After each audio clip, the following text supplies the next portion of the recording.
Tonight, new at 10 on this Sunday, we certainly have a very rich history in the Ozarks with Route 66. People come from all over the world here to travel the highway, and for the last 10 years or so, many of them have stopped over in Lebanon at a special museum there that honors the Mother Road, and it's tucked away in a corner of the city library. We stopped by this week and asked curator Mark Spangler to show us around for this Oliver's Ozarks report. It's been a steady evolution, and we still get things brought into us almost on a daily basis. We never know what's going to come out of the woodwork that we can use here in the museum. We try to represent the large roadside accommodations and services that were absolutely vital to travel. From the beginning, when it started in 1926, all the way up to today, there were just certain things you had to have. And obviously a service station, gas station was central to it.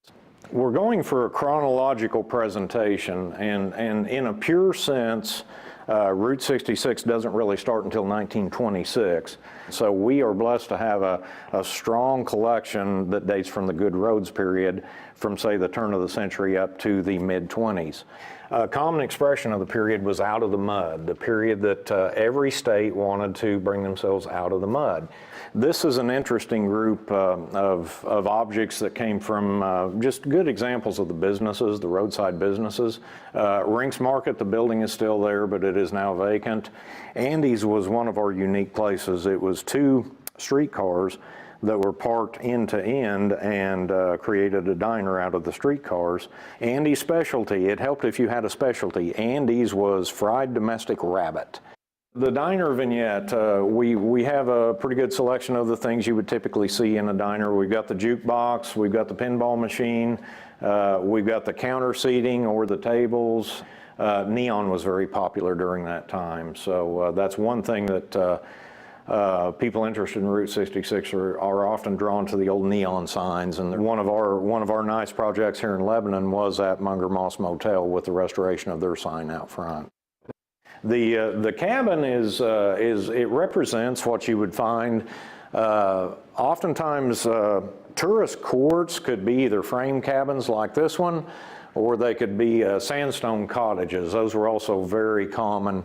In the summertime, when you have people literally from around the world that are traveling Route 66, they show up, they manage to find you, and they love what they see. Why is it important to preserve this history?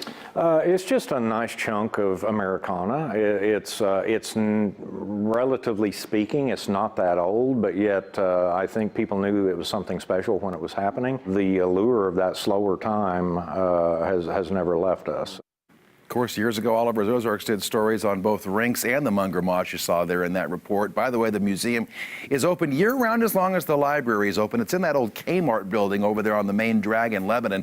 They get about 1,000 visitors each year, and there's no admission charge. They do take donations gladly. They also have a pretty new gift shop set up over there that offers memorabilia from Route 66 and other products that are all made in America. I certainly enjoyed going up there, checking it out.